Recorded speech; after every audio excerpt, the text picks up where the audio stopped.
నేను తెలిసి గాని, తెలియక గాని ఏ జీవరాశికి హాని తలపెట్టను. మాటల ద్వారా గాని, ఎదుటి వ్యక్తిని ద్వేషించను, బాధ పెట్టను. ఈ రోజు నుంచి నేను ఆనంద స్థితిలో ఉంటాను. అందరినీ ప్రేమిస్తాను. అందరితో ప్రేమించబడతాను.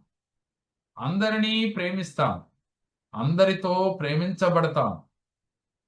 నేనెప్పుడూ ఆరోగ్యవంతుడుగా ఉంటాను. ఆరోగ్యవంతురాలుగా ఉంటాను. సర్వ ఏళలయందు ప్రతి క్షణం ఎరుకతో ఉంటాను. భగవంతుడితో, విశ్వశక్తితో, దైవశక్తితో మమేకమవుతూ ఉంటాను. ఏ పూజ చేసినా, ఏ పని చేసినా నేను ఎరుకతో ఉంటాను. యూనివర్స్‌లో ఉన్న సంపదల్ని నిరంతరం నేను ఆకర్షిస్తూ ఉంటాను.